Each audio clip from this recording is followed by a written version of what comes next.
Click, buy, deliver. With remote purchasing from the 2-time Motorcycle News Dealer of the Year, Colchester Kawasaki. Proud sponsors of Chasing the Racing. 3, 2, 1, and welcome back to Chasing the Racing, episode 97. And we're delighted to be joined with DC Racing. Welcome to the podcast, lads. We've got Chris, Dean, and Mike Norbury. There we go. So you're the new kids on the block. So we just need to learn a fair bit about all of you. So I'm trying to think, where should we start, Chrissy? Left to right or right to left? Now, obviously, this being an audible, left. My left. There we go. So we're going to go straight in with Mike. Mike, let's go from the beginning, son. Who the hell are you? Where the hell are you from? And how did you get into motorcycles?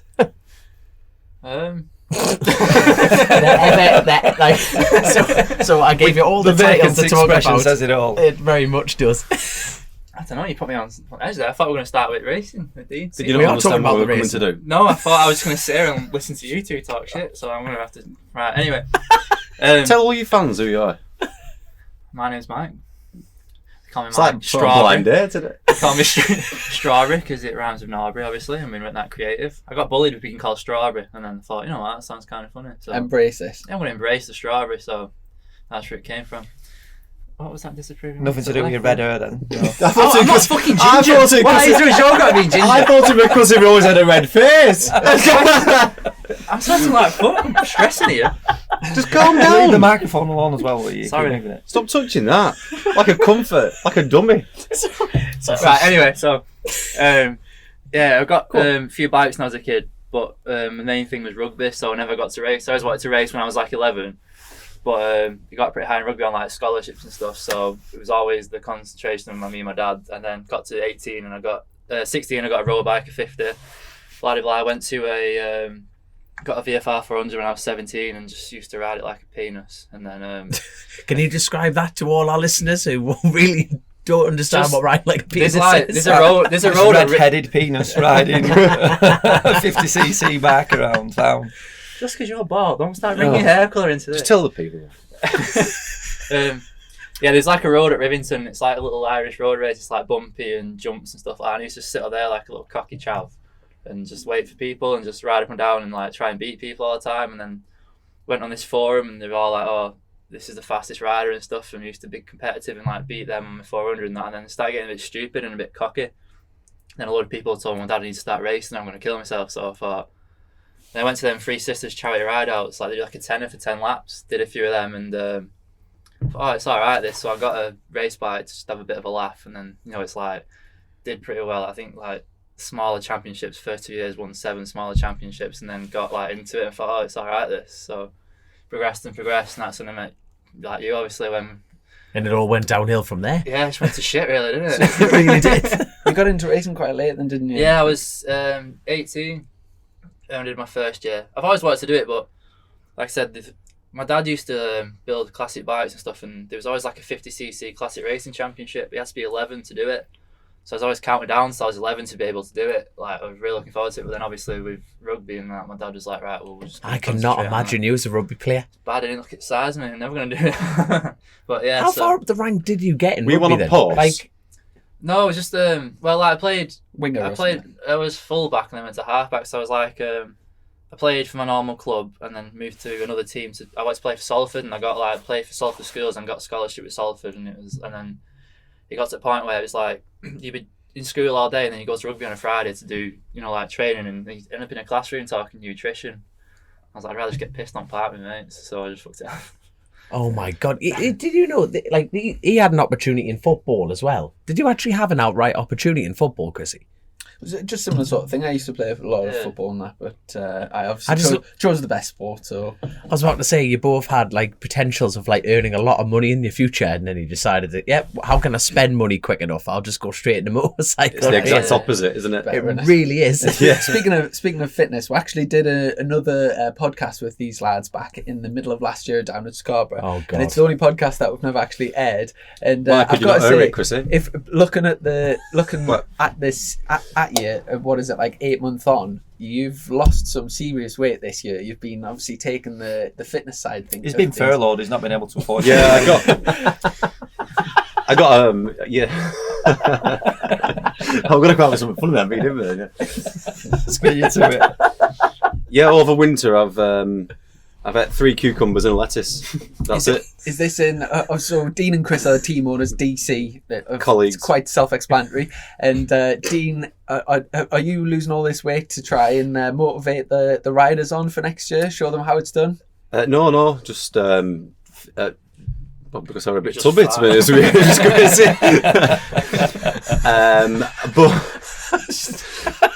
The BMI were up, Chrissy. What do I say? Something to do with your Mrs.'s ex-fella had a 6-pack or something, is that not?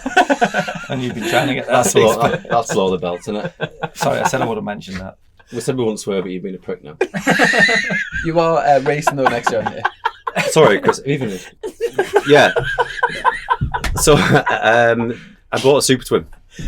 The idea was I just wanted to keep myself involved with the racing a little bit. So while the lads are all out on the fouls, I could do that, then watch that. So bought a Super Twin.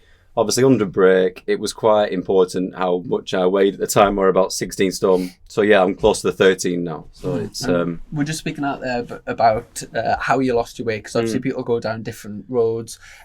We did a weight loss challenge last year, and like with different diets and different things. You were saying you've broken your foods quite seriously, and like got a fitness guy involved and stuff. Yeah. I got a guy called Wayne Ambrose involved. We worked it out, really carb restrictive diet. He basically made all your meals. He specialises in boxers and getting them down to weight. So I thought that would be I know it sounds daft, but the easiest route for me, working full time, etc. I'm not furloughed, like Chris said. And that's worked really well. We've done that for 8 weeks, but I also did some dieting before. A lot of running, did a half marathon before Christmas, and I always found running is just the best thing for me to get weight off. Yeah, I do the same for the same reason. And you're building quite a stable between the two of you, aren't you, with the whole DC race? And I've seen a few things on Instagram and social media over the off season. And for the first time, I seen DC racing as a sort of brand at the beginning of last year. At I think it was the Thundersport Donington round, and big sort of yellow awning. And from there, you've kind of built up and becoming quite a big name in the sort of like coming through the ranks, aren't you? Yeah, it's more like the DC Village. Yeah, that's it. People have heard of us, haven't they? You know, people are recognising DC Racing, which was formerly AP Broom Racing, and then me and Dean got together, and Tony Broom took a bit of a back seat. So yeah, DC Racing is getting out. It's not got out as quick as we thought because of obviously COVID. So we've missed 2 Isle of Man TTs now, which is a bit of a shame because we were set up to... That was the pinnacle, wasn't it? That was your first year at the TT as a team, wasn't 2020 was supposed to be with Mike. Yeah. Right. Yeah, so we took a bit of a knock with that, like everybody else has, but, you know, everything happens for a reason, doesn't it? So we're just going to do what we're doing this year. We... Thundersport, we No Limits Endurance. We've got Bradley Peary. We've sponsored him to go with the Appleyard team. Chucked a lot of money at him. So hopefully he'll do really well this year as well. So we're just, we're trying to get out there. I mean, sponsorship-wise, there's only me and Dean putting money into this. There's nobody else. We don't have, people that are on the back. It's just because we're putting people on the back just to get them. Yeah, we do have help with certain products. Yeah, we do have help, but we pay for everything. So we get a bit of a discount from people. But... Is that something you want to keep the same, or are you looking for sponsors? We would always talk to people, but I mean, at this moment in time, we're not governed by anybody, are we? We can... Yeah. We're also in a fortunate enough position, we are blowing our own trumpet, to not need sponsors. No. So it's a nice situation to be in, really. Yeah. And in terms of the stable of bikes, as we'll call them, do you want to just give a quick run through about what because usually teams are like a Kawasaki team, and they'll have a team full of Kawasaki's, where you went with a bit of a different approach. So it's gone quite ridiculous, really. So we've got start with the smaller ones and then build your way up. So we've got 2 ER6 Super Twins. We've got Mike's Kawasaki ZX600, sorry. what's his name? Bradley's given his R6. We've got the R6. Yeah, that was a really nice touch. That, Lovely touch, that, yeah. Super sport bike from last year. So, sorry for even interrupting. Briefly touch on that. So, it was a case of like Bradley Pearce, you've decided to support to get him into the Colin Appleyard team, like you said. And in a really, really kind gesture, he could have just said, "Thank you, lads, for the huge opportunity," and just taken that money. But he actually gave you his old R6. Is that correct? Yeah, well, lovely that, yeah. And I mean, we weren't expecting it, were we? Even though I was riding for Appleyard this year, which is the perfect step for him at this moment in time. His leathers have a big DC on the front, and his helmet has DC on each side and one side. Yeah, on each side, yeah. So we're well represented, and that's good of Appleyard to also let him do that. No, that's okay. So we've talked about it a fair bit on the pod, and like how competitive the Super Sport series is coming into it this year. He has to be the favourite. I don't Really? know. Are you feeling that strong? He's amazing, isn't he? He can. When you look at everybody else in the For paddock what he and did the on a amount of 12-year-old effort, bike, for what he did on a 12-year-old bike, and we've seen that bike. I mean, we've got that bike. The engine that we put in it, and we bought him the engine for Brands actually, for the last round because his engine blew up at the round before, whatever that were. It's his dad building engines on his kitchen table. We've seen racing. And we've been to his house, and when I say it's on a kitchen table, it's on a table like this sort of size. And he's got them in bits. He actually went to Frank Raffle Developments and said, "Can you show me how to rebuild an engine?" And he's a butcher, So to have that's what he is. His dad's a butcher. So to have that sort of commitment and drive to go and do something, and the training that he does keep really, really fit. But he's not on the bike as much or anywhere near as many people in the paddock. So to be as quick as he is and as competitive as he is, with the limited time he's got on the bike he's got, it just shows, I genuinely think he's got what it takes to go all the way. Beyond British Championship. It's just funding, isn't it? And no, I totally agree. The lad is 100% a talent and a really genuine lad. But I tell you what, it's a stiff year. Because who's that lad from World Supersport coming down? Pash, is it? Kyle Smith's coming across. Who's British by his passport, but he's lived all of his life in Spain, down near Alicante, and he's raced in World Supersport. He's a World Supersport race winner. Yeah, he's riding for Dynaval Triumph with Brandon Pash. Those two are on the 765, and obviously that's a bit of a question mark. Because nobody actually knows how that bike's going to do. There's also, they've opened up the rules for Ducatis. I don't know if anybody's taken up that opportunity. On an Jack Kennedy's going back as well. Jack's going back on a Kawasaki 636, I think he's on. And I don't think Bradley expects to win. I think that's a massive thing in his arsenal. He doesn't expect to win. He's just happy to be there, and he knows he's competitive, but he knows he's capable. But he doesn't think it's mine. Yeah. And that, when people think it's mine and frustration sets in and it affects the riding and things like that. With Bradley, you don't ever see that, do you? I think his dad said something to me one day, and it was just like, it's the old cliche, all bikes are his life, but they literally are his life. Everything. And he's an absolute student of the game. Everything they've ever had. His enthusiasm knows no boundaries. It's unbelievable to look at. When you look at I wish I had half of his enthusiasm. For riding a bike. How you keep it with the limited resources they've had. Keep that passion and keep that drive, and it's like I say, it's his mum, it's his dad. Everything they've ever earned must have gone into bikes. They haven't got a penny to spare. So to be at that level at Supersport as well, because Supersport's one of the most expensive, doing it series is in the paddock, isn't it? Doing it yourself. Yeah, it shows commitment, doesn't it? I know you've known him for a while, but we actually met him at a track day about 12 months ago. Yeah, I chucked him on my his R6, ironically, after saying all this, broke down on a track day at Alton Park. So Chris knew the family a little bit anyway, so he were chatting to him, and he said, "Oh, jump on my S1000 if you want." I don't think he'd ever been on 1,000 before, had he? No. Is this the meeting prior to so this is how him and Chrissy banging around? This is how it all happened before. Yeah, we got chatting and said, "Oh, do you fancy doing this?" Then he ended up jumping on a different S1000 of ours and went racing at Donington with it, Thundersport. And that's when, obviously, you were involved in that race as well. So, yeah, he ended up doing that round for us. He got the RST, DC leathers. It was a brilliant weekend, yeah. Yeah, really good. I've got to say, especially in the current sort of climate where, sponsorship's very sparse and, things scarce, and things are, lots of people in the paddock are a bit uncertain about the future,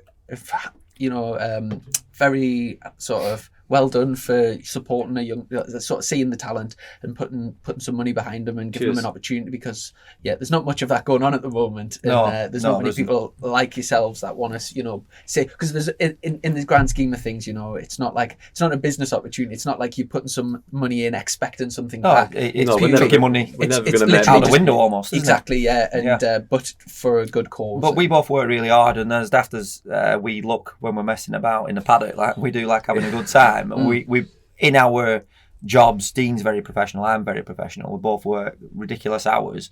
I feel like there's a but going to be. There's no but. There's no but we do enjoy bikes, don't we? Yeah. And Dean, as much, we're very similar in the same sense as we like to take somebody who shows promise, and we like to invest in people, not just in bikes, in business. I've seen Dean do it. I've done it in business a number of times where I thrive on getting somebody who's not doing very well at work, they've no training, getting them qualifications, bringing them through, an apprenticeship and things like that. So, and I know Dean's the same. And to be fair, the guy who used to sponsor me, Tony Broom, he's very, very similar. We've all got that similar sort of trait where we want to see people do well. I think it's just natural for me because I've got 5 children. I want to see them all do well in their own way. And in between, obviously, they're still at school. We're taking Norbury on. We've helped Mark out. He's now working for me as well. So he's worked his absolute socks off on all the vaccination sites that we've been doing, smashing the hours in Norbury. He's got himself out of debt free, looking for buying an house, doing his motor home. You're in a better place now. Yeah, much better. Which is any job's good. you just put a tree down in the woods. You've done a right good job of that. You keep it in nails. But I think it's just, it makes you feel worthwhile, doesn't it? Mm-hmm. Yeah. So a lot of people, you can give them money and they go racing and then they're stamping on a bike at the side of a track, and I wouldn't want anybody like that. It's got to go to people who really appreciate it. And to be honest, Bradley Pirrett, you couldn't give anybody anything that would appreciate it more than him. He's so grateful. I know he's not been on the phone as much because of issues, but he's such a lovely lad. His family are lovely, and to see and help the family out, because they're nearly financially, well, obviously they're not, I don't think they're struggling, but they put everything on the line for it. To actually give them that head lift to make their lives a bit better, as well as just him going racing. It's a nice thing to do, isn't it? Good on you. It's what it's all about. Good on you both. 100% agree. But how did? Okay, so let's go back. How did you two bump into that, Mike Norbury? Now, the reason I'm saying that is because me and him are mates, and we've had a few good nights out and everything like that. So I know when I can say that I've earned it. So it was the Anglesey Grand in 2019. It was. I just got the 4th gen BMW, and you just asked to come and have a sit on it, didn't you? You buy cars, man. That's how we got the ride, sitting or something else. That's how he's got his job. Good boy. We ended up chatting in it. Excuse me. It became apparent, and Mike said it himself. So that good job you've done your lateral flow, otherwise I'd be worried. It were. I think, I don't want to sound disrespectful now, but you were selling your 600. There were a few issues, weren't there? And you didn't have anything lined up for 2020.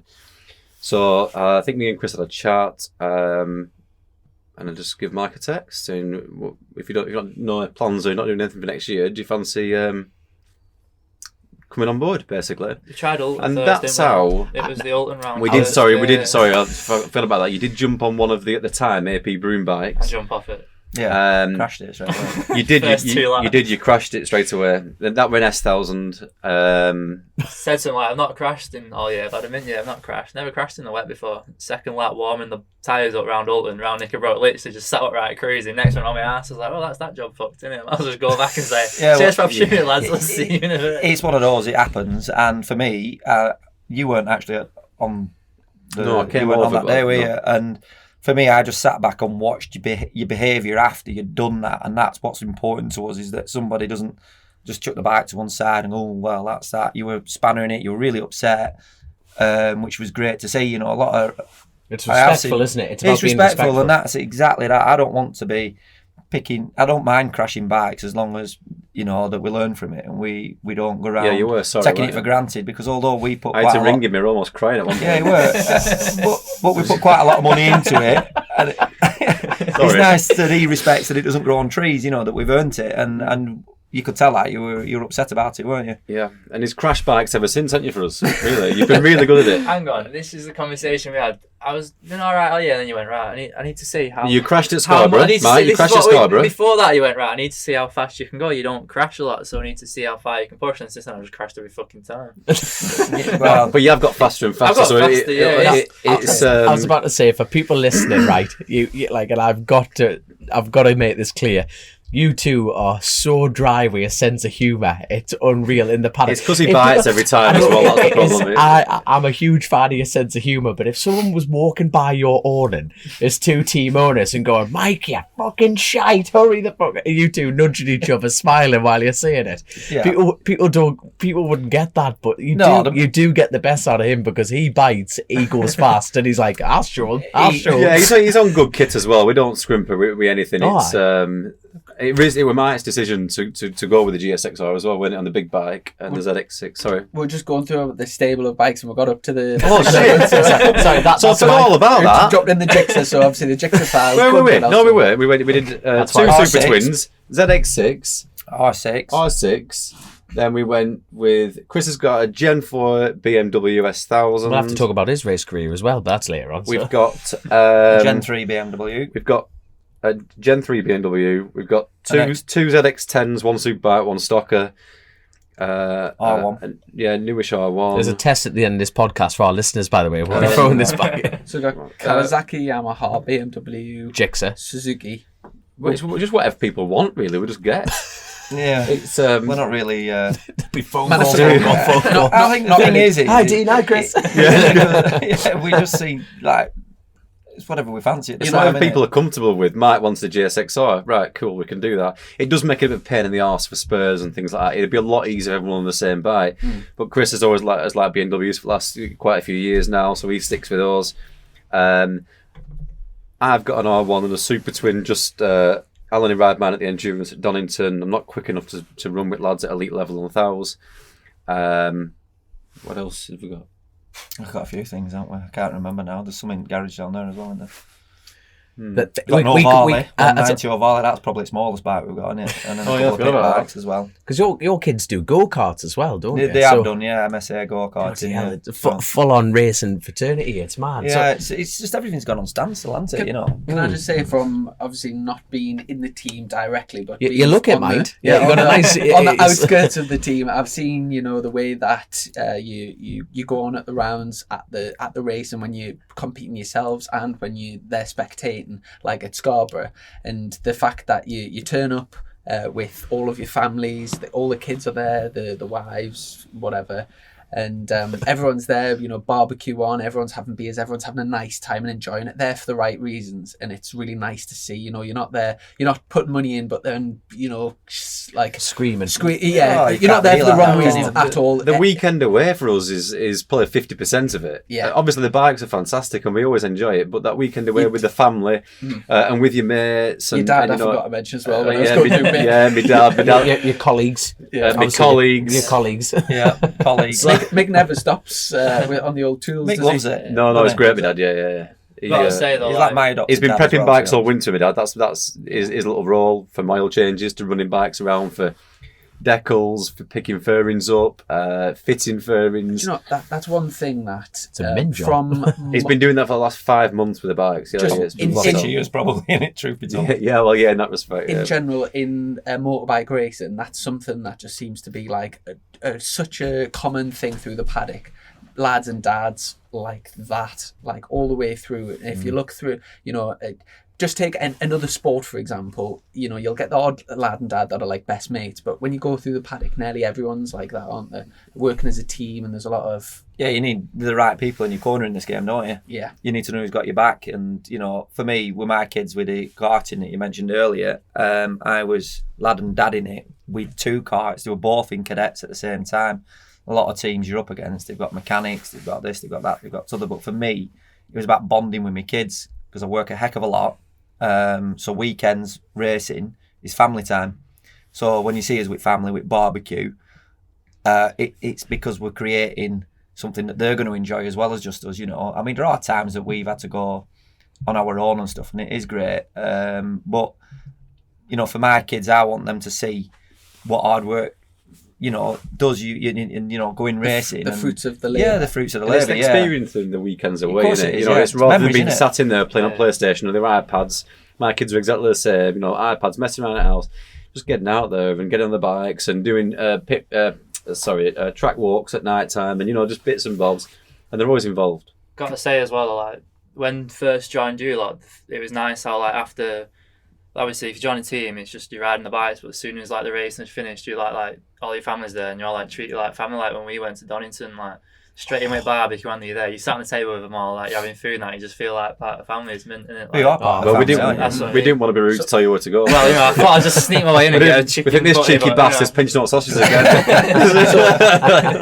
we were at that. We've up to Scarborough. We were at that, and they took your last kebab. Oh, don't bring that up. No, we It's saved the you a sort of kebab. subject We is put a that. kebab to one side. Oh, I know it were. Yeah, I know that's what I mean done. So we saved this kebab to one side, and I went, "Oh, that's Dean's. That he's not had out to eat yet." And whoever it were, I can't Oh, I mention. think their I name, knew it was, that's my kebab. Bang! It's it. Dean, come out. Where's my kebab? Been cooking those kebabs for about 3 hours. I've had that for a few years, so yeah, I know. A bit. What's the story behind you two of them? Where did you meet? Obviously, Tinder. joined Yeah, together. on that one. That's the one. Yeah. Joined together to make a team, and obviously it's a big commitment, like a joint commitment. What's the story behind how you got together and like formed the team? Do you want us to say to me? Well, We first met in 2018, Halloween, ironically. Alleyway. yeah. That's not that long ago. Then. No, it's not. No, it feels like a lifetime, to be honest with you. No, it wasn't 18, it was 17. 17. Darling. Yes. Get your facts straight. It's, I know, I can't believe I forgot our anniversary like that.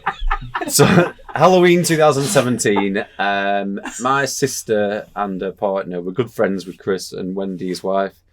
I'd always been into bikes, but I'd never actually raced. I'd done track days when I was younger, but then through one reason or another, financial reasons, I had to get rid of my bikes, and then got back into bikes in my late 20s. Wanted to go racing, but didn't know anyone else that went racing. So my sister said to me, "Oh, go and speak to Chris. He's in Thundersport, does this. He's done a bit of stock 1000." And that's how it all started, really.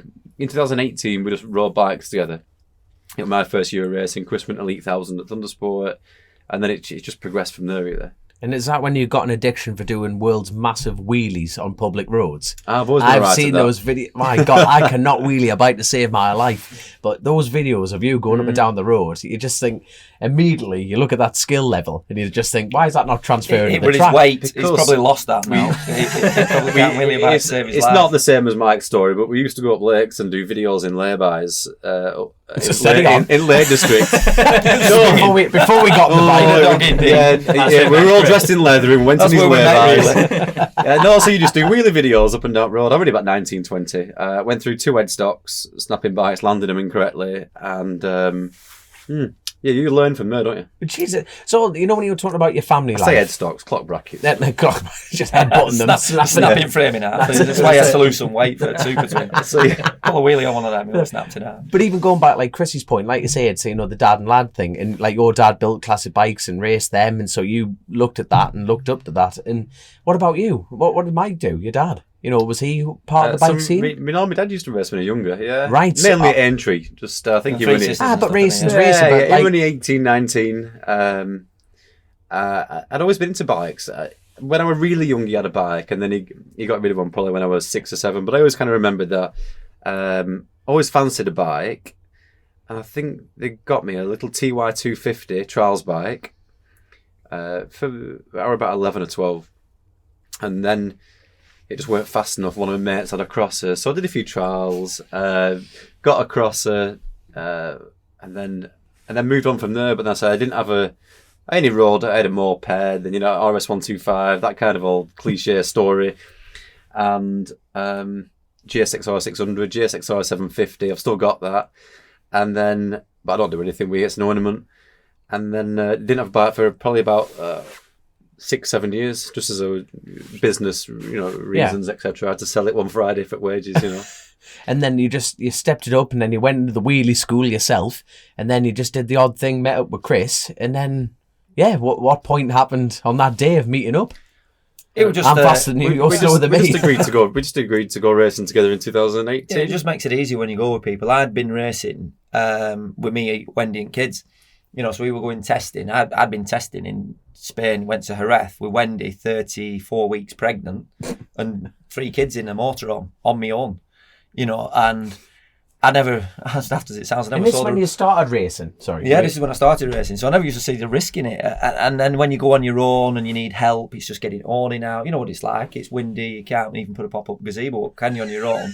So I used to go racing with Tony Broom and all AP Broom Racing. There were a few other lads involved in that, and they kind of faded away.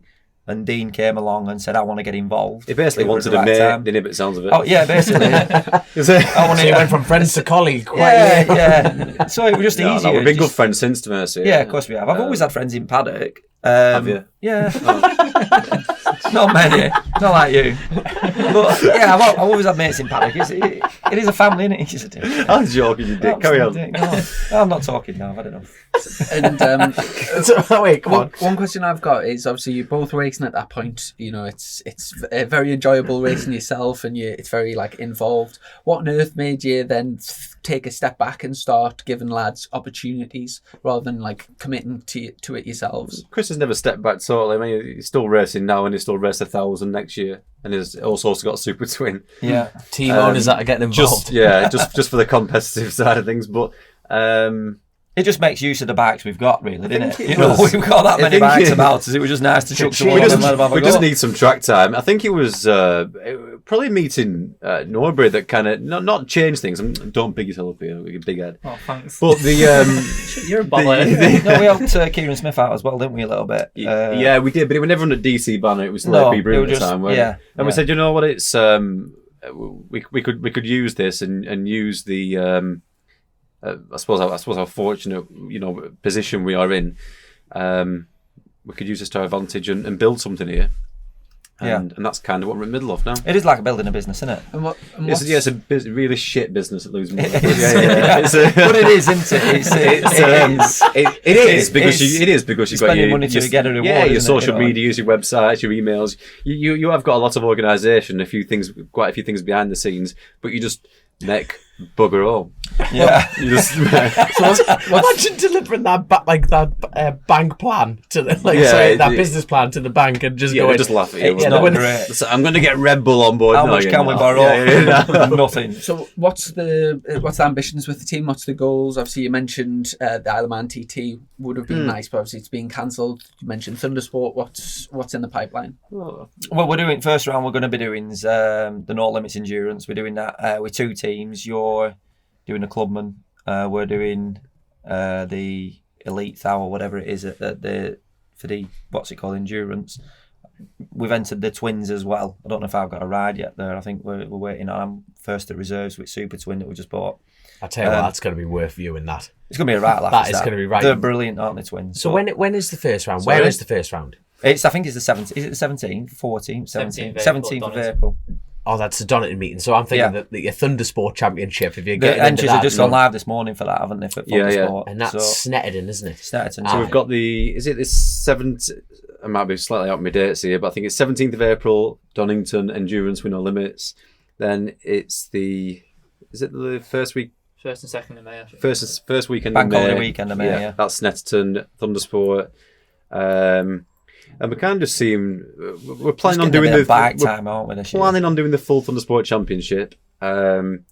Whatever roads come in the meantime, great. Obviously, we've got Mike with Scarborough, maybe Armoy. We'll see what goes in that respect. And see how we go to Thundersport. If we can hit a kind of level where we're ready for super stock, then we'll be happy to go. But it's just like a testing year, isn't it? Really, just getting It's just as much riding as we can. Really. It's okay doing all these roads, but obviously a faster rider on track is a lot safer rider on the roads.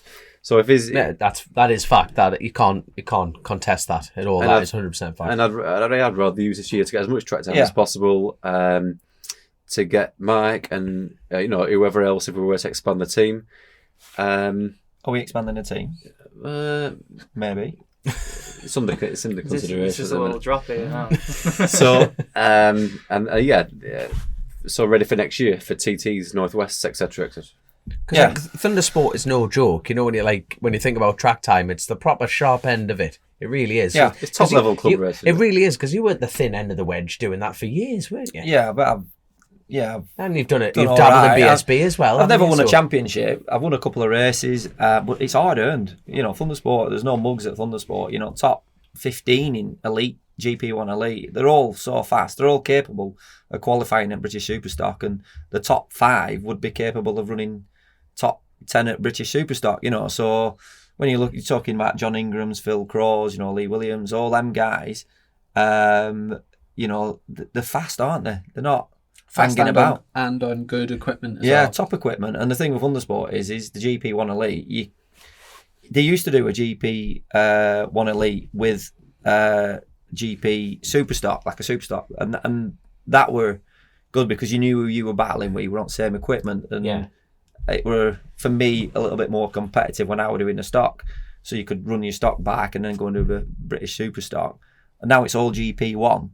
It does, you know, encourage spending a bit more money on your bikes, and you start seeing a lot of top equipment. There's some good riders always turn up on a stock bike and they'll beat anybody, you know, like John Ingram probably win on a Triumph 675 in GP1 Elite, and I think he has done actually at Snetterton. But, you know, Thundersport, every single class is packed with talent. You know, you get your CB 500s, them boys pedal them round tracks like you won't believe. You know, they're just pinned all the time. I mean, you've been an Adadu, haven't you?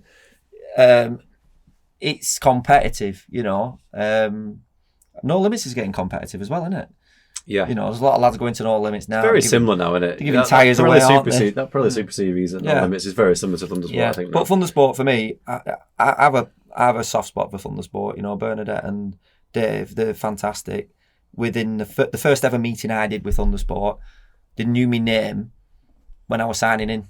And it's just little things like that. For me as a businessman, I like to get to know my customers, and I think it's a real good touch that you know your customers. And they're very, very well organised. Really, really. Everything about Thundersport, that's where I started right at the beginning. And everything about it is just, it's military precision. It'll be like, this session starts at 3 minutes to 2 If you're not out within that window, you're not getting out. It's more family feel for me, to be honest. I mean, Bernadette, every time when I've had 5 children, whilst I've been racing, she'd say, "Can you bring them in? I want to see your babies," type of thing. And you know, she just give me like some money. I'll give you one for an entry in the but it's just nice. They actually care about you as a person rather than just your entry fee. And I'm not saying anybody else does that, but for me personally, it's just I like to go where people want me. Do you know what I mean? And, I totally agree. And it's nice as that. And you know, they've moved to Spain now, haven't they, Bernadette and Dave? Yeah. Because the phone dials out. So when they're still running it from Spain. When Dave and Bernadette started Thundersport originally, they kind of broke away from what is hot tracks, Bemsey. Bemsey, weren't it? Yeah. And they actually lived in an RV behind their offices at Mallory Park for like 3 or 4 years or something. Or like a long talk about commitment. Long period of time. Yeah, and, I mean, I'm fair play to them to get to Spain and do what they want to do, and you know, you can run a business from abroad, and you wouldn't know if you didn't know. Do you know that there's just little things like, you know, that they never waste time at all on race day. So that rather than doing like a warm down lap for everyone for every single person is a total waste of time. So they, after the first corner, they just get you off the track, and as the people are getting off the track, the next grid's joining. That's how it should be, right? And it's just absolute clockwork. And I've got to say, as a rider as well, I feel very safe setting off for a race, knowing that Dave's in the 100%. In the thing with all the cameras, and I've got a lot of respect for Dave, and I think he's absolutely shit hot at his job. Yeah, they all are. Yeah. And they have a good marshal following as well. You know, the marshals are fantastic. I mean, everybody does. You know, we can't go racing without marshals, and they have a fantastic following, don't they? If you're ever going to go quick anywhere, you need to be doing it. You know, at Thundersport. I mean, what's the score? Is Thundersport still on TV, or do they do it on YouTube? No, they do now. The telly thing stopped a couple of years ago, didn't it? Was it a couple of years ago? It was YouTube in 18. I don't know if it still is now. Yeah, I'm not quite sure. Motors TV it used to be on, and then I think it was just the price of it, wasn't it? Yeah. I don't think they were getting value for money. It's just not commercially viable, is it? That's it. But especially when you talk about like the COVID situation, like all the clubs like stopped, didn't they? And Thundersport really was that the actual only club going? They were definitely one of the first, weren't they? They're one of the first, the actual, throwing the cards on the table. Yeah. We want to do something. It was Yeah. Donington meeting. So, yeah, that would have been the first ride in the country, wouldn't it? So, there you go. It says everything. It's one of them things as well when they used to be on Motors TV. At the time, you think it's a huge deal to like sell to sponsors and whatever, and you're like, it's on. But in reality, the only people that are watching it are the people that are competing in the race and like thanking your sponsors and stuff. You think it's going out to like hundreds of thousands of people, but it really is the people that are competing that day that are watching it back. Watch it 4 times back. That was me. Look at that move. Look at that move. Thundersport. Getting lapped. Crash Fest 2019. I'm on that a lot, I think. Or it might have been 80. Do you know some of my favourite memories ever are from my first year racing at Thundersport? And what did you race in your first year, Chris? Probably Super Teens, but back then it was when all the bikes looked identical. All pretty RS1 same leathers, everything. There's been a lot of lads come through Thundersport. I think of Ryan Vickers, Bradley Peary. It was just a mega run championship. The first year I did it, there was 44 on the grid, absolutely packed grids, and the racing was just unbelievable. Just stupid. One of my first ever races, I remember having this dice for I think it was 20th position at Pembury, and I remember the very last corner at Pembury, that fast right hand, it's pinned on an Aprilia. Yeah, bumpy as hell, isn't it? I dive bombed 2 lads. It was a massive risk. If it had went wrong, all 3 of us were going down, but I squeezed through on that last lap for 19th position instead of 22nd. And I remember my dad seen it as well, and I just remember going to school the next day just thinking I was like the big Barry Big Balls. And you think it's so irrelevant. When you were a teacher or a pupil? You're all detention. Yeah. You'll never guess what Mr. Rouse did yesterday. Dad bombed 2 kids. On a 125. Do you know those things about... This is why our first podcasting today.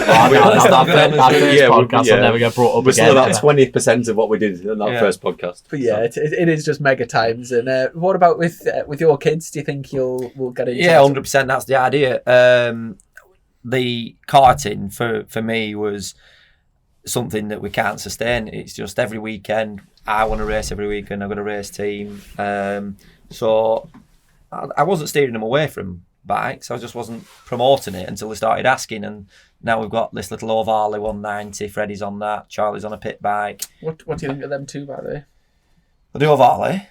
It's a fantastic little bike. It's the nearest thing you can get to riding a big bike, but obviously on a small circuit. So the way it sits you on the bike, the way you're over the front bars, you use your front brake more.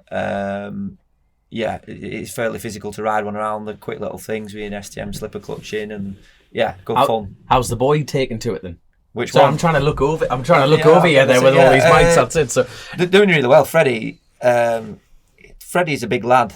My eldest is 14 and is probably about 6 foot now. So he's a big lad. So he struggles on the O'Varley like I do. Yeah. And he's better on the pit bike. But I tried to get him on the O'Varley, so it's more like riding a race bike on the road. But they've got motocross bikes and they ride around our woods and stuff like that. Keeping their eye in. Keeping their eye in. But Freddie's definitely got something about him when it comes to riding. And Charlie's coming on as well, so it's just they're around bikes all the time, aren't they? They're gonna be into it. I can't stop them from doing that. I can't have 30 bikes in a garage and then say you can't ride one, No. I actually bought a TY, is it TY80 classic thing, immaculate, to put on my shelf in the garage, and I come home from work one day, where's it gone? Charlie's riding it around woods, he'd managed to get it going. It'd fallen off it about 3 or 4 times and the old tank scratched and everything like that, and I'm like, weren't for you, lad. You've got. But what do? It's exactly what I would have done. So in a way, it's just naturally going to go racing, aren't we? And the idea of having a team is, with Bradley and Strawberry is that funny thing about your own kids is they don't always listen to you as a dad, but they'll listen to someone who's successful on track, who's like they'd listen to you, Chrissy. They'd listen to you, but to me, they look at me as the dad, don't they? And what do you know, Dad? I try and tell them about, body positioning and this, that, and other. And my little lad don't listen to me. He just goes out and does whatever he wants. But as soon as Strawberry pulls him to one side, have you thought about this, Freddie? Next thing, he's trying it, and you're like, why won't you listen to me, little bastard? Is he named after Freddie Spencer? No, he were the postman down the road. Kruger. That's a good one. No, Freddie. I don't know why we call Freddie. I think it was Freddie Krueger. Yeah, no. Charlie's called Charlie Ewan, so we named him. It was the year Charlie Boardman and Ewan McGregor did that round the world thing, so it was kind of that. You're laughing at you. Just that comment. Just looking at him laughing. It's just making me chuckle. Sorry, there we go. Yeah, but like, he's a tosser, isn't he? He's brilliant. He's brilliant. First class tosser, aren't you? You'd rather that as Star, so I thought, we'll go with Kruger. So, have you ever had a connection to the roads end before meeting Mike? Because Mike's always wanted to do the TT. I know that much. So did you had the burning ambition yourself, being road riders and being racers? Did you ever have an idea? I had some reservations with you, to be honest. We had rather Really? been a track rider, but it's just how it fell. Yeah. Right. What reservation? Like, in what regard? It's just the danger that comes with it, and Really? and what you associate as someone on the outside with road racing. Yeah, I had to sit you down, didn't I? You went and had a chat with... I sat down with his mum and dad. with his mum and dad, but from my perspective, I just said to Dean was like, we're going to put someone on the bike. What happens if something happens? I said, listen, if it's in the bike he's riding around on now, we can make it far safer for him. You know, we can put him on right machinery, with right equipment. You know, he's going to go racing on the roads anyway.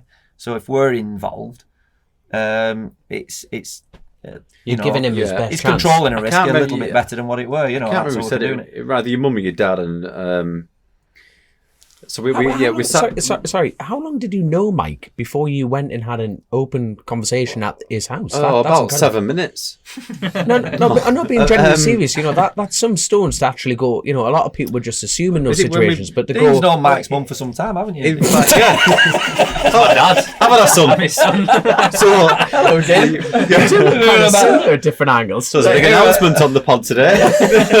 you look, Son, The DNA results are back. something to do with lay-bys up in the lake district. Yeah, we're in leather. You look different with clothes on. Where were we there? I think we bought the GSXR at that point, and we brought it back to your house, something like that. And Yeah, you went, how's your dog? I went, it died. Then you went, how's your cat? And it died. And That died as well, Yeah, didn't it? it's like, Yeah, it you was stopped terrible. talking about animals. Yeah, so that came from nowhere. But anyway. No, I sat down. We bought the GSXR back, and I think that was it. I think that's when I first met your mum and dad, and just had a chat. And I think one of them said something along the lines of, "Listen, whether you do that or not, Mike is going to go to TT, and Mike's going to go to Northwest. So if he's on a really, really good bike, similar along the lines of what Chris has just said, if he's on a really, really good bike, that's even better because he's going to do it on an old shitter otherwise." So, and that's basically how the conversation went.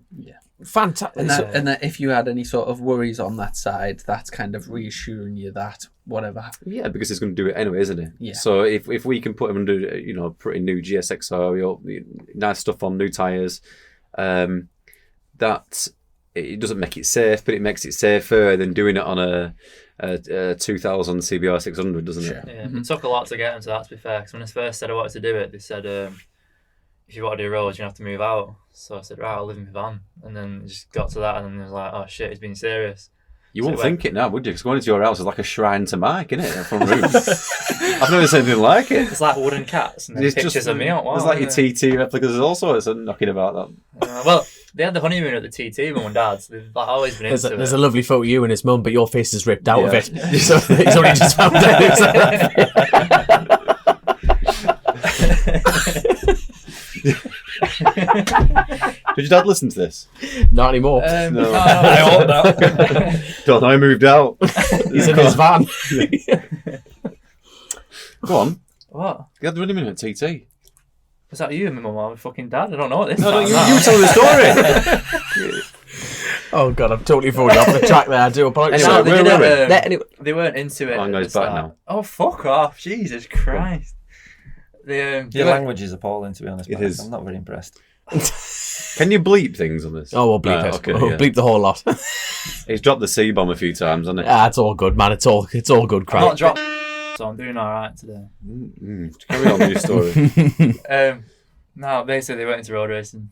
That's pretty much it. It's the end of story. Is that it? Oh, that was good, that, mate. I'll build an up to it, but you're doing it, so I'm just going to leave it there. I'll let you carry on. Honestly, I hope no one's listening. They're going to go asleep. So no, like all seriousness, you've came onto the scene straight away as your DC, friends and now colleagues, and they are Took us a long time to think of that name as well. We sat down for 4 hours and thought we were brainstorming loads of different names. Sat down at Chris's house one night. There were loads of different names.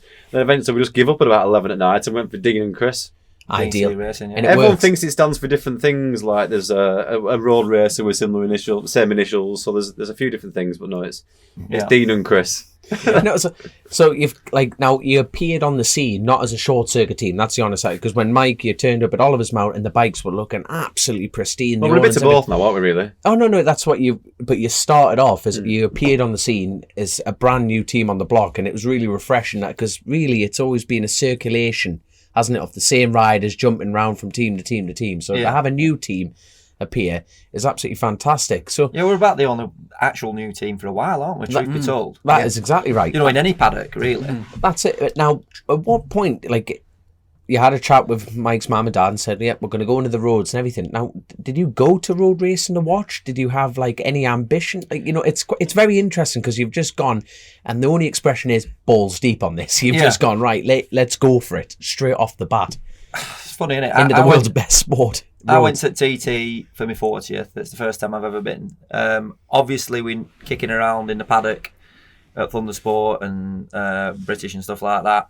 You meet a heck of a lot of road racers, don't you? And they all talk about it, and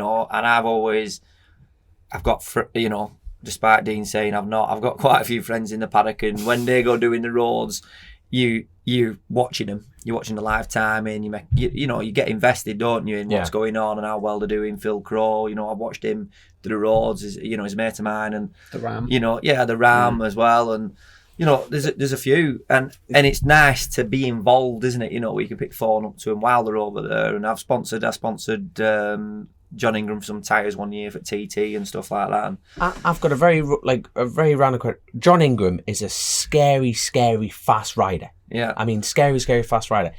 Why didn't it work for the TT for him? No. Do not take me right. He did 125 mile an hour lap. That is absolutely hossing around the TT course. There's no denying it. But when you think that there's Phil Crow knocking on the door for 130. Yeah. I had this conversation with you. I've had this conversation with him, yeah. And he said he was happy at that. He said to me, he had a crash, didn't he? At the TT at or the on TT, yeah. Right? And he said I can't remember where we were now. Well, there's a mini roundabout or something. He got it wrong, went over it and hit a wall or whatever. And he said he was getting up thinking, crikey, I'm all right. And he just thought to himself, what am I doing this for? Normally racing for John's about winning, or he wants to go and win. And he said he hasn't got the commitment to go and win to meet at the TT. He knows he can't do it. So why is he actually there? Fair enough. So he got it. I think. I mean, he might correct me on this if you ever got him on here, but I think he kind of got it out of his system and thought, "I've done it. I've been there. I've done that." And I think he probably realised the implications it would involve in having to push on to get to that level. Yeah. No, it's just a question I've always seen because it's fast, that's what I mean. You put him on a bike on a circuit, and it's just like, hang on to your knickers, son. He's off with him, it's like, safe you know what as I mean? Well, it's a safe that's what I rider. mean. And you're just thinking, for me, when I've lined up on the grid at the TT with him, going, I'm gonna get my arse whooped here. Yeah. And it's just always been interesting. John, he does a lot of work for us at the moment, doesn't he, John? Yeah. He's mint lad. I mean, he'll do anything for anyone. Obviously. Yeah, he's 100% at everything. He's 100%, man. So I think he's gone to TT and thought, if I go 100%, it could go awfully wrong, Yes, and maybe he's thought, well, I can't do that. That's not floating his boat. I don't know really. No. To be fair, and that is the perfect way to approach Isle of Man. It's either for you or it's not. And my hat goes off to everyone like that. You know what I mean? It's like, it's not for me. Fair enough. And he's been there. And his mates with Crowe as well, so he helps him out a lot. Oh, he's still there. I always see him in the paddock. Yeah. Can I just ask, in terms of team owners, have you got a specific aspiration that you want to tick off the bucket list? Is there something that, if it happened, you would sit back and think, "That's it, lads, we've done it"? That we've done it. Like for me, achieved. So, is there a milestone that you've set that you want to achieve? Scoring BSB would be nice. Right. You're going to get that Bradley Pierce front runner. You're going to get that on the first time. I'm thinking superbikes. I'm thinking, watching Sam Laws and Jake Dixon. If I had them we've got a fair bit of money behind us, but if I had a heck of a lot of money behind us, it'd be nice to get someone to MotoGP. But wow, I've always. Oh God, no, that's a dream. You've got to it's aim a dream, and you've got to aim for it. And I Dean think shitting himself here, sweat.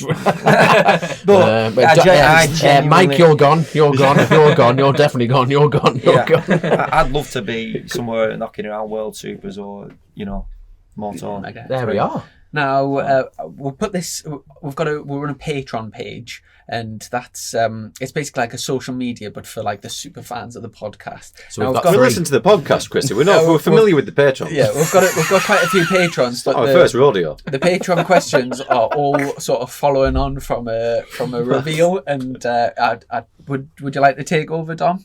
Sorry, I blacked out there. I'm still laughing at his jokes. Sorry, say that again. I'm saying the Patreon questions are sort of following from a reveal. So would you like to? Oh yes, I am very, very lucky that I'm riding for several teams this year. I'm continuing with the Davies Motorsport on the classics. I am riding the 600 Super Twin and Oliver's Mountain Road Races for the Counting Racing team, and I am very, very lucky to be joining this bunch. I am now riding for DC Racing. Oh, yeah? I apparently am. You were there. Have you just decided that now? I have, right? But, so basically, when Chrissy was getting changed, straight off the bat. But no, I'm very, very lucky that I am riding a stock ZX 10,000. So doing the Thunder Sport, and like you say, we've had this conversation and. Yeah, I pretty much lied to you from the day one, and you see belief that I've spoon-fed your bullshit straight off the bat. But no, and came to the end of last year. I just wanted to get more short-circuit time. I just needed an opportunity, and these lads stepped up to the plate. I think him personally dared them to do it, and I think you're gullible enough to go for it. What we're saying is anybody who hangs around us long enough gets a ride here, aren't we? They're going to be queuing. They're going to have a swarm of people. What have we got for Chrissy? A hoodie. We must have something in garage. I think Chrissy's sorted for 2021, but the 2022 MotoGP, Chrissy Rouse. Maybe we'll chat one day. Yeah, it's got nice rings, hasn't it? It does, doesn't it? Not to my bank, it doesn't. I don't think it's possible, to be honest with you. Where were we then? You've thrown me off that MotoGP thing. Yeah, the regrettable decision. Yeah, I think you've seen how much Mike's come on the last 12 months with the limited amount of time we had short circuit wise. And hopefully we can replicate something again. If we can get some road races in, great. And we'll see what this year brings. We got him in because he can obviously ride a bike. Done 129.9. Yeah, TT. just nearly there. And he's good crack as well. So that's now that's the lying bit. The good crack bit. That's to be honest with you, the good crack was 80% of it. The bike's 20. So that's why you're here. Just, for the fun factor, Dom. And talking about the stable of bikes. I love the honesty on this team. It's great. What's the story behind going down the Kawasaki route? Dom wanted a Kawasaki. So we said, we'll get a Kawasaki then. And he said, all right, that's wicked. And that's it. I don't just want any Kawasaki. Thank you very much, Lee. That's what I got. Beat, what's his name, isn't it? Danny Kent rode it. We were there and he beat you at Brands on that. He did. Obviously, the rest of the year you beat him, Chris. We need to make that clear. That bike won the last Superstock race of the season, didn't it?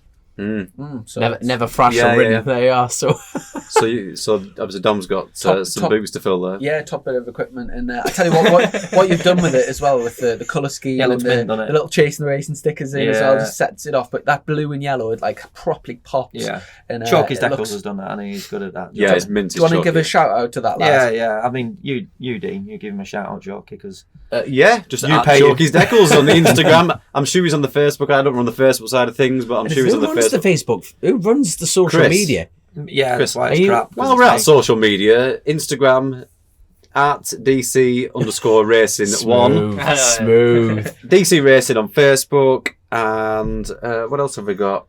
That's about it, really. What else? I don't know. Nothing else. No, nothing else. We give them anything. If anyone sees us in a paddock, we've got 300 t-shirts to give away. Or with DC Racing on, that's nice. Giveaway. Because Chris gives t-shirts to everybody, so we've just got 300 Yeah, this I year. kind of give them out by. Well, should we do a competition right now? I feel like this is can on we the do top. a Can big we have giveaway some? off Can we have YouTube? some? You can have that one. You've got on. Yeah. So No, what we're we're going to gonna wear do- this now. I don't want to wear We're this going to give now. away Dom Herbertson's ZX 10R, aren't we? You know, And a t-shirt. I was about to say to a better rider, but that's a huge amount of people. So No, so Dom's obviously mentioned a bit of Thundersport, bit of No Limits, and whatever club racing. And if there's a potential later on in the season, if bit of British Superstar, whatever. Yeah. We'll see how things progress. I mean, there's no pressure in that respect. Yeah. I'd rather have our lads in top 5, top 7 of Thundersport than getting battered in top 30 of Superstock. It's just absolutely no good for confidence. We're just using this to build for the roads because that's what these lads do. And haven't the view yet. So when the TT in the Northwest's back on, looking to Yeah, go they're going to be in back fit, aren't they? in national road racing. Fantastic. If you get into a point of Thundersport and you're pissing it every single week, then obviously you need to move on. But if we're top 7, top 5, then the reality is to run there. Well, again, we've spoke about this so many times about the bit that sort of Dom's been missing from his game, and as a not being in a position where he's raced from a young age and went through the ranks, the short circuit stuff's always been something that he's wanted to do but hasn't really had the opportunity, and to provide an opportunity where he can get some big bike time at racing against some of the best riders in the country, you know, the likes of Thundersport and No Limits and stuff on all the tracks, I think is exactly what he needed. Yeah, saddle time. So improves riding, full stop, doesn't it? Yeah. On behalf of the Cheers Northeast to and our racing. fans, thanks very much. the Northeast, wow. That's a big area, that, Chris. I mean, that's No, thanks very much for providing a great opportunity, and we're looking forward to seeing the blue and yellow missile. Oh good Yeah. God! I tell you See what, how it goes. I was about to say the bikes look beautiful. We're gonna immediately have to take all them fairings off and just bubble wrap them and put them up. We need the crappiest older You fairings. do know on. you can't beat me, don't you?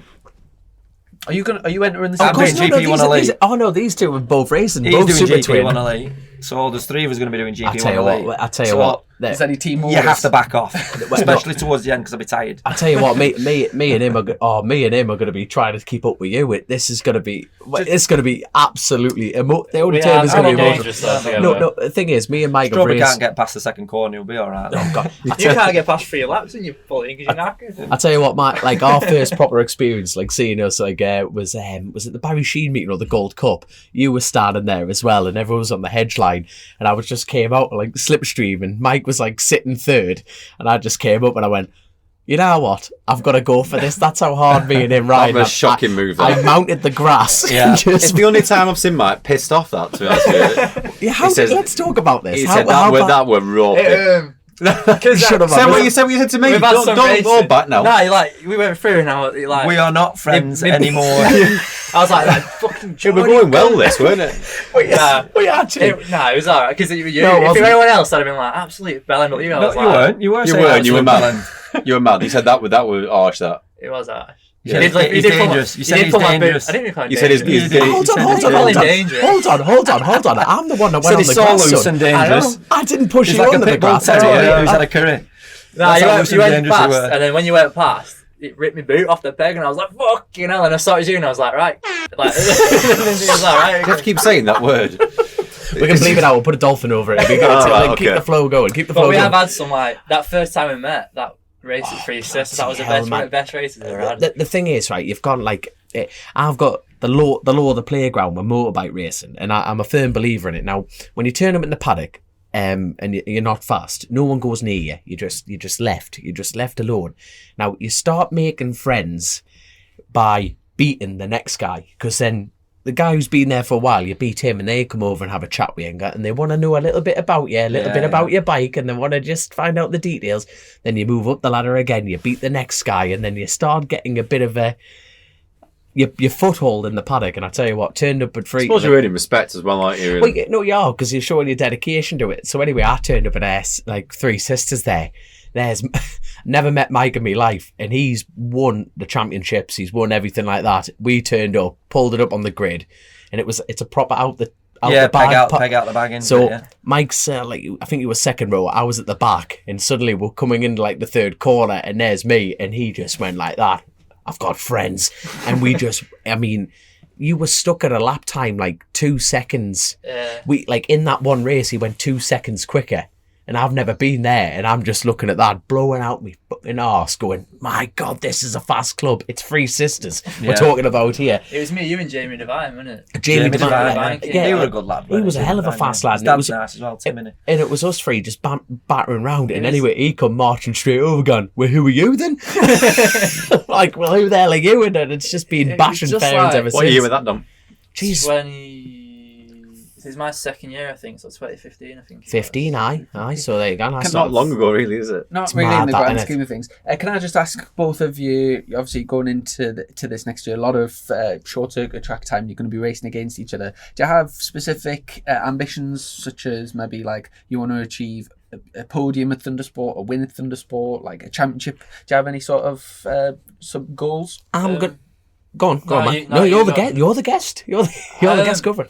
I'd like to try. I never usually like Set try. specific, Yeah, but I've been to Thundersport twice, and it was only Oldham Park, but both times I've been on the podium there. And I'd like to try and get a few wins and maybe the championship. But it's going to be hard for me because I've not done that much short circuits. It's short circuits I've never been to. Yeah. So it's going to be learning the track, having a test day, then straight into racing. So it's going to be hard, but I'm going to set the aim of trying to win the championship. There's a big aim, yeah. Something to aim for. It'd be nice to try. What about you, Dom? Sorry, even going back to Mike, like briefly. Now I know Mike. He's ridden for teams, and you ride for teams, and the first thing they tell you is don't crash. We've had that. Yeah, I bet. Have you even? I bet you must have had that. Not really. That's a bit of a shock, actually. So I've always.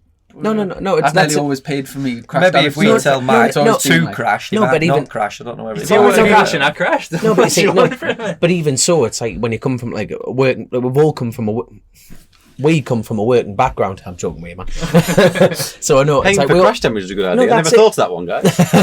That's a good one, that, Mike. I shouldn't have mentioned Change that. Sorry, lads. Not right, that one down. Yeah, but even so, we all earn a living, you know, and you know if you crash your bike, there's a consequence. You know, you think I've got to afford a bit. Off, innit? That's exactly it, and you just get that in your head. Going, if I crash, I can't race, and I'm not going to enjoy myself. And then when Mike got an opportunity to step up to a team, it was like, don't crash, don't do this. It was just the finger was pointing at him, and when Mike's happy, he's fast. It was a lot of false promises and a lot. You don't need to mention who, but no, it's just saying it. It was a lot of false promises and a lot of rules and can't do this, you can't do that, you need to do this, but you can't. They want you to win, but they don't want you to crash, and you know. And it was But you see, but this is not. We're not talking like a front. Like we're No, being no. brutally honest. No, like it was Chrissy's like winning lower level, championships, it and we're was talking like- club level. People screaming at you like that. Yeah. And then you're going, whoa, don't crash, and it just drums in. Now, what is so refreshing about this and the humour and the seriousness of it all, because off track you're having a laugh, but on track you're 100% serious, and I've got to get that 100% across, because you were lined up. Crowley was leading the race, right? I think it was Lee Williams and Crowley. I think. Yeah, so like this is Alton Park. It was dry, and his pace was going up and up and up. You went to do BSB Supersport as well. You were like running like mid to back, and you were just pushing it, and your lap times are dropping. So it came to like the final round of the year, and which one of you two promised him like, right lad, I'm going to buy you a Gen 4 if you win this race? Which one was it? Chris. Maybe Chris. I can't remember that. Don't give me that. You said to me. I wouldn't have said that to you. Yes, you did. I'd have said, go steady. Oh, you went. Don't crash.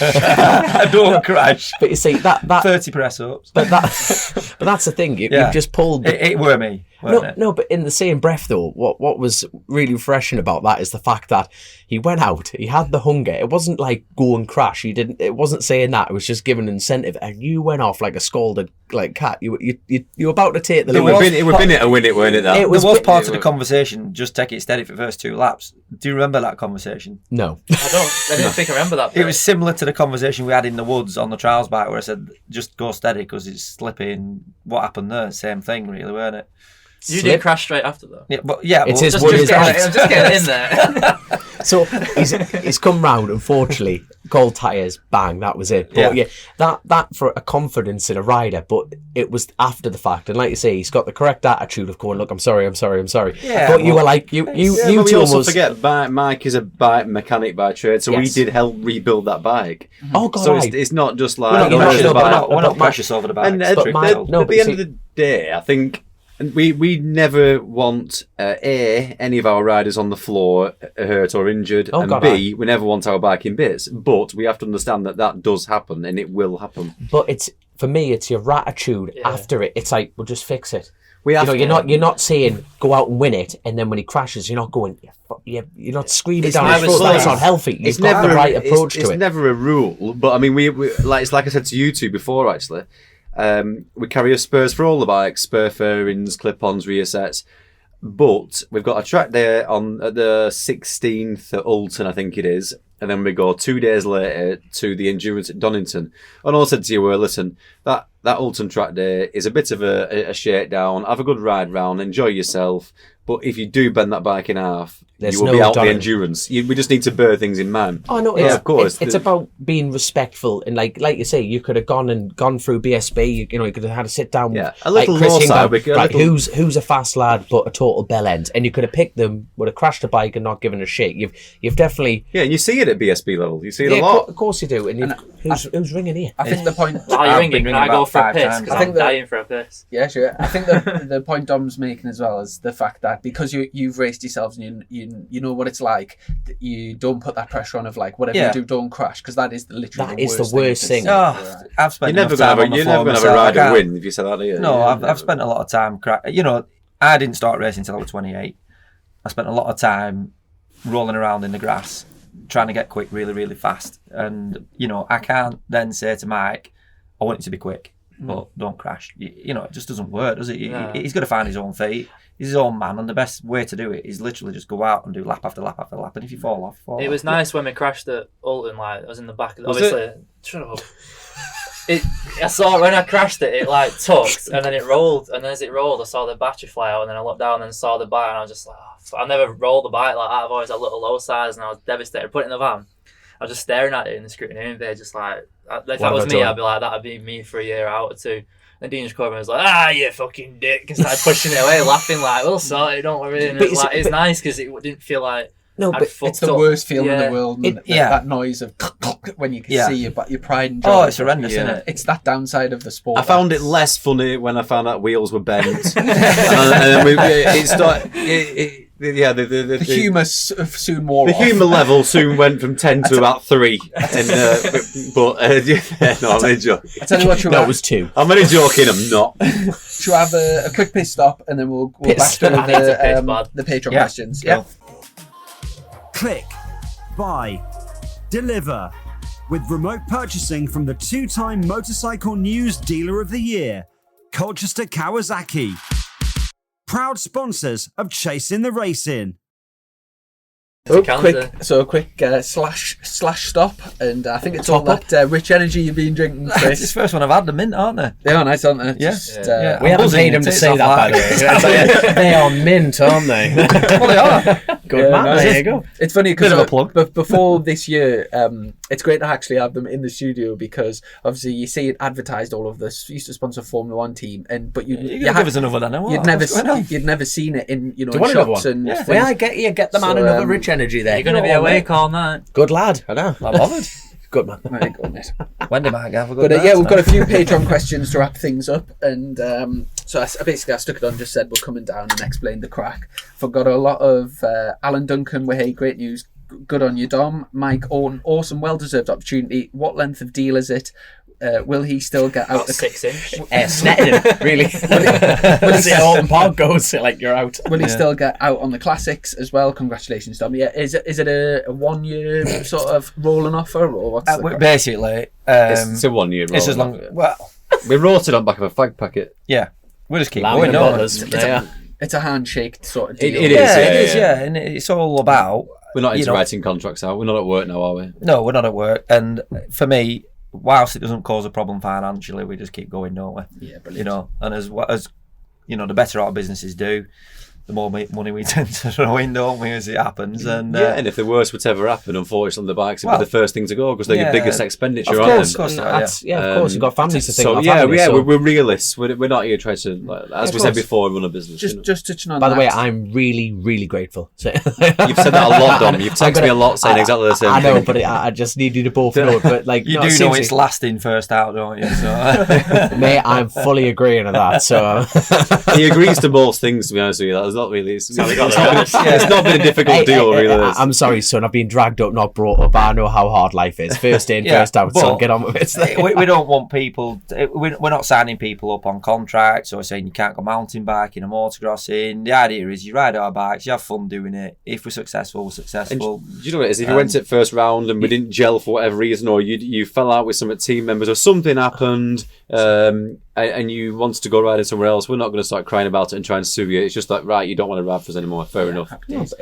Now, you just touched upon something about that. It's a massive topic for this podcast, and I've totally forgot about it. But the people will be really interested in terms of financing sort of a team coming up through the ranks. And there's, don't sicken them, Chrissy. We're on a good thing here. Don't sicken them. I love that. Like Mike, Daddy Dean's just turned up and he's shaking his head in the corner there, going, "Oh, don't you?" You've got to be realistic. For example, before you start, people have an idea of like the bike. A rough idea of like bike builds and that type of thing, but there's things like we were just chatting before about a set of paddock stands that are like $1,000 and you think you've got like 6 sets or whatever. There's like so many hidden costs that people don't consider. There's also a lot of things that Chris commits to buy that you don't need carbon paddock stands. You know what I mean? You could have a trick, aren't they? I mean, George Hindle does make a lovely paddock stand. We've got I'm sure there's other manufacturers. Actually, let's give a plug. I'm sure there's other manufacturers out there that amazing. That manufacture fantastic stands. We've basically got paddock stands that are worth more than the bike, haven't we? Things like bespoke, brake lever guides with DC on. There's loads of little touches that we add.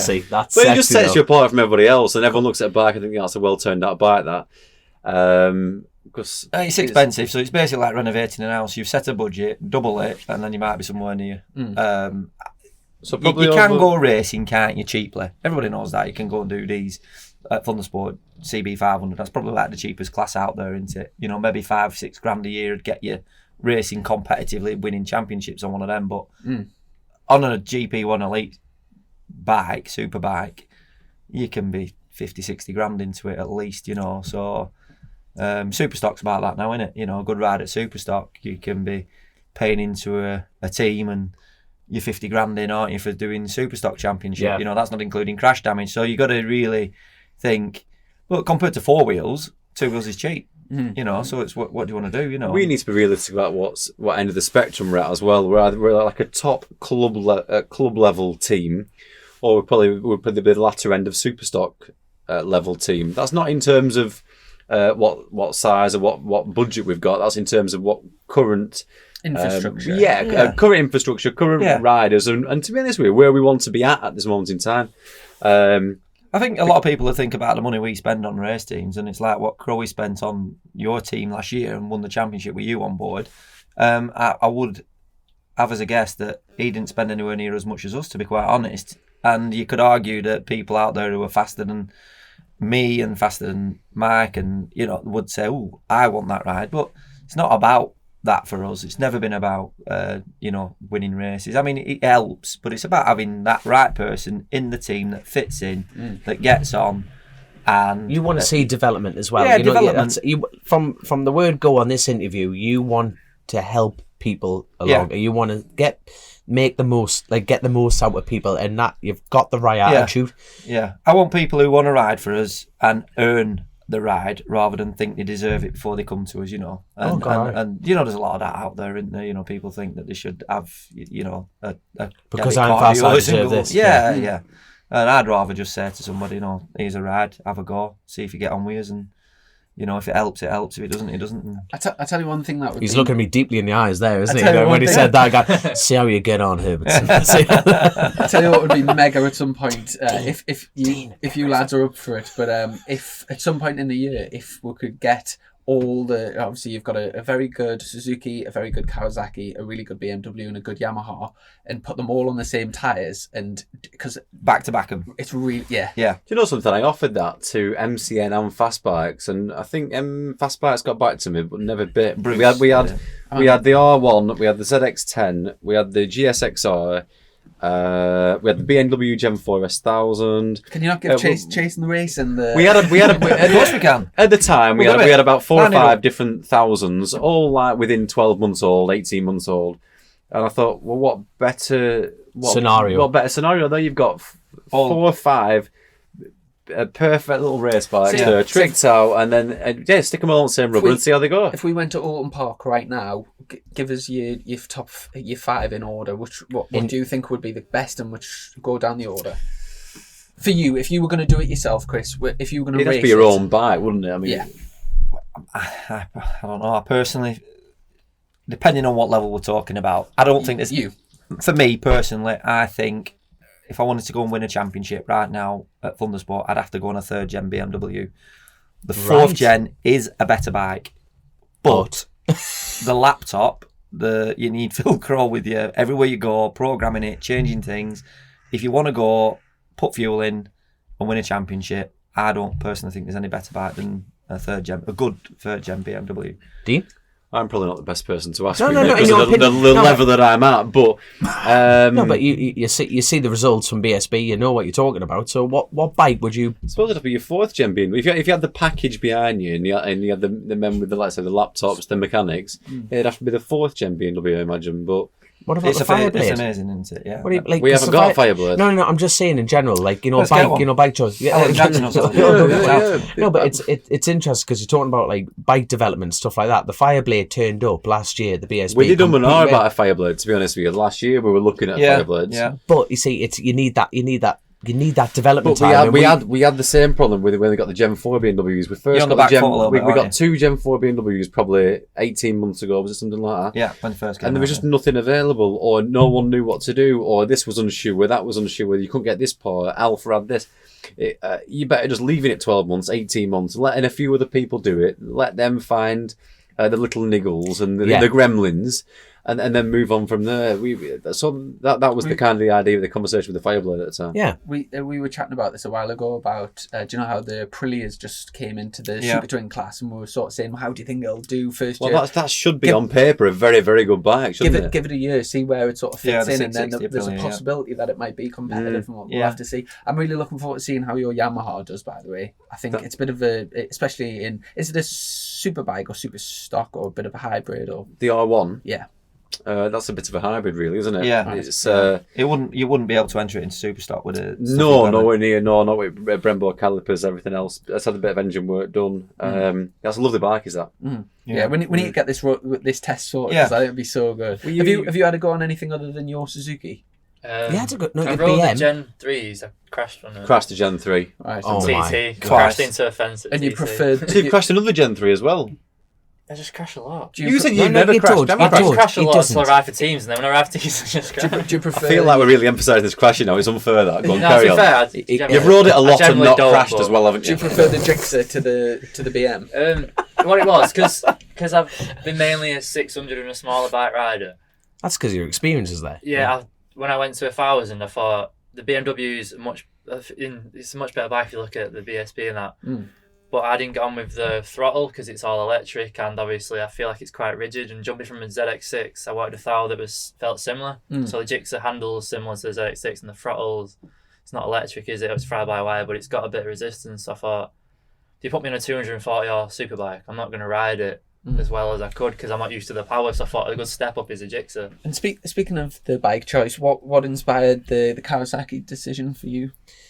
I had a go on one at the first time I had a go on one was for the RC Express team, and that was just before Macau. And for me, it felt the closest I've been to a classic bike, because I've been brought up with classics, and it was extremely over the nose. And I thought this would be a nice bike for the TT, and then it naturally very, very quickly progressed. So the Davies came on board, Belgrave bought the Davies team a ZX10RR, like the same one that you have now. And I turned up the TT on it, and like Colin Davies massively helped us out getting the setup right. And we had, it was a crap year, wasn't it? It Was that 2019? Yeah, we just spent more time in pub, didn't we? It was. It was literally rained off on, and it was Thursday just were race day, weren't it? Yeah, and I'd flown home. I'd gone out to watch the TT, and we'd been there a few days. Well, I've got to go back to work. Yeah, got home, and then we got the update that all the races were going to be held on the Thursday. So I got on my phone and went, bang, flights. Literally, Jimmy Nixon, who'd come with me, I went, Jimmy, we're going back to Isle of Man in the morning. So we met at Manchester Airport, jumped straight on plane and watched all racing on that Thursday. So it was like there were like 2-lap races. It was just a total mind, like it was just mental. 600s especially, because it was like by the time you're getting into it, it was two lap dashes, like the Super Twin race, 2-lap dash, and you think, and that's like, yes, it's a race, but it's and that's a skill that we've got to learn as TD riders, to be able to hit the ground and go. And like, even going back to like that ZX10, initially for me, it is such a nervous bike. And because I've been around there on different kind of thing, it's not stable. The ZX10? Nah, not round there. You know, when you see Dean Harrison on the bike is naturally violent. What tyres were you on? It doesn't matter what tyres you use. No, but you see, that's the thing. It's like, I tell you what, I'm putting money on it now. Dean Harrison will push Peter Hickman on Dunlops. Right. I'm saying that right now, because the tyres, like, he's buckling Metzlers, you know what I mean? Every time you hit a pothole around there and the camber change, the suspension can only take so much, but it's literally the carcass that's doing it. Dunlop is rigid, and he can slide it, and that's where Hickman, he's controlling it on the rear with that, and Hickman, Harrison's got that skill to actually compensate that. So I think put him on Dunlops, it'll work. But that's the thing, and with the ZX10, it's nervous, but for me, it is extremely stable in the important bits, and guess what they are? The turns. You know what I mean? You're coming out a turn, like, so you've buried it in on the front, you're trailing, you let go, you've buried it in, and the second you sit up on the back, like, fat part of the tyre on the squeeze, you're back to a bucking Bronco in straight lines, and you're using your energy, but you let the bike breathe. But then you're getting to the veranda 4, you're like, shit, buckling, you tip. You've got the confidence to bury the thing in, and we had no laps, and I went, I've been very lucky. Every year I've gone to the Isle of Man, I've gone 2 mile an hour quicker, every year. And I got on that grid in the senior going, first time I'm ever coming home slow. Every short circuit I've been to, every time I've gone on a bike, every year I've got quicker. So why have you gone for a ZX10 then?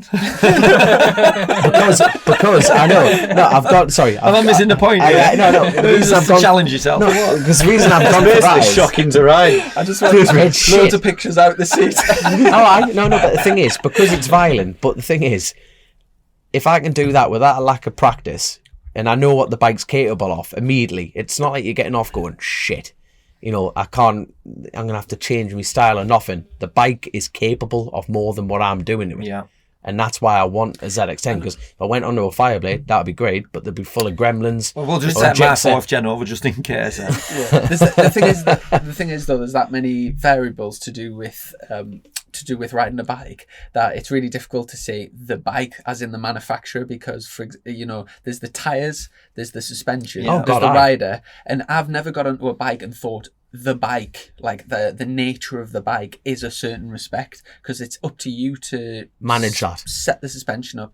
Who takes responsibility for it? The suspension, the chassis, the tires, the pressures, rider, everything. So I think every bike's capable of. If you put a smooth rider on a bike, every bike is capable. I think Dean Harrison is lively, and whatever bike you put him on, and whatever thing, he's just so keen to get a result. He'll push and he'll look. Yeah, that's my opinion. Yeah, but you hop on a different lass and you find out which one's the one eventually, don't you? You know what I mean? One's going to fit right, innit, son? Well, that'll be edited. Don't you dare edit that. You know, that's the factor, isn't it? You just think that you either like that one or you don't. Do you think you'll see a much smoother Dean Harrison now he's on Dunlops? Yeah. Right. Well, we'll see. Time will tell. Yeah, that's my this opinion. Could age well or not. What else we'll see? Yeah. No, but that's the thing. I like the ZX10 because my initial hop on at the TT and I went, I like it. To be fair, I had I just went, I like how this bike feels, and it was just, yes, I totally agree. You can adapt any bike into that, but every rider says that handles better than that to a certain characteristic. You know, there's just characteristics that suit a certain style, and the Kawasaki suits my sketchy, horrible style. What was the crack with ZX10s? Because when I had an SMT ZX10, it was Genco's bike, I think 2013 or 14, before they changed to Gen 4 ZX10. And they did something with the headstock, didn't they? Yes, they did. That was in 2016. Increased the rake, so they had brought it in more nose heavy. So and then later on the year at Superstock, they released a kit, didn't they? A shim kit that altered the... I don't think you're allowed to run that in stock, I don't think. No. I think did they not homologate it eventually? I don't think so, no. You'll find out. You're right. He's back on Kawasaki's this year, so you'll find out. It's a real good point that you raised, because they've slightly altered it for the new model. But basically, they brought the rake out a little bit to make it handle better for the road users. And I think it all stemmed back to Johnny Ray and Tom Sykes and the way they ride. And I think Tom pushed it to be like that, and it ended up didn't really suit him, and Johnny got the better out of it. Yeah. But basically, I think they made it more more easy to ride on the roads. But traditionally, up to that point, I'd always thought myself, to get the bike to turn, you need to drop the front end. Yeah. And when I first got on the newer Kawasaki, every single person said was, whatever you do not drop the front end through. You think you'll do it to make it turn, and it'll just be a disaster. Yeah. We never did it. So we ended up dropping the rear to get the bike to level, more or less. Yeah, it was really odd. Wasn't it? Yeah. Before that, I'd always drop the front end. Drop it on his nose, yeah. Yeah, but we always did it from the rear. But it was always a problem, but we sort of managed it from going from the rear. And people like Joe Collier that year was trying dropping it through the front end, and he had Rich from Maxton working from eventually. Yeah. But they went one extreme to the other and ended up crashing loads of bikes. And the team that I was with just kept saying they're going the wrong way with it, because they'd already. So we never even tried it. So I never actually experienced how bad it was. I mean, I'd heard people had cut the headstocks off and re-welded them on with a little bit more. He hangs around with the villains in the paddock, by the way. No, but we're intolerance, but. Obviously, it's one of those, isn't it? Obviously, we've sorted it out for. I believe the new model that's just come out is changed better. That. Yeah, I think it's changed that again. But the bike, still competitive. The bike that you've got for next year, that's exactly the same bike as what I was racing for Morello. So I know that bike really well, and I'll. Any settings that'd be appreciated, Chrissy. So if you want to just come in for a weekend and just go click. Yeah. You what? Sorry. It was Morello bike, wasn't it? Danny Kent's it was Danny Kent's bike. Yeah. How did it look from behind? He went, only a brand. What were you going to say? Oh, sorry, no, you answered my question. It's right, Karen. No bother. Well, on the Patreon, basically, everyone was just saying congratulations. We've got Mike, Mark, Lee, Matthew, Mark, AJ, and Jonathan. Sorry, Jonathan, Matt, and Dave all saying just well done. They're over the moon for you, and I think everyone's just rooting for you. So, you and the team, like I said before, thanks very much for supporting Dom and obviously Mike. And looking forward to like his dad. I know. I'm really. Do you know what? The fruit of my loins. I'm so excited to get the race underway. It's been a long winter, but we'll be at track days before long, and endurance racing and whatever. We did that one last year at Snetterton, which was amazing. It was good crack, wasn't it? And we'll get the barbecues on. And for anyone that's listening, to follow sort of DC Racing, I think you plugged it before, but Instagram DC free _racing1 all the time. If you want free t-shirts, we've got 300. First come, first serve. Yeah, any paddock, Thunder Sport usually. What, do you want can we give you a mobile number out there? 07787 50. But thanks very much, Mike. Do you want to give your socials a quick plug? No. Just Mike Norbury. Come on, Mike. Yeah, just on Instagram, Mike Norbury is it _26. I don't even know. I'm shite on social media, man. I think we'll have to find the work for you, but if you follow DC Racing, you'll see Mike Norbury tagged quite a lot of the stuff. Definitely. But no, I know you've definitely got a busy year across all fields, all classes, and all disciplines. So yet again, I know you're sick of me saying it. Thank you very much for the opportunity. Thank you for coming on the show, and thank you to all our patrons, Colchester Kawasaki. And anything I missed there, Chrissy? Rich energy. That's it. Smooth. Take care, lads, and catch up soon. Cheers, lads. See you. Cheers. Click, buy, deliver. With remote purchasing from the 2-time Motorcycle News Dealer of the Year, Colchester Kawasaki. Proud sponsors of Chasing the Racing.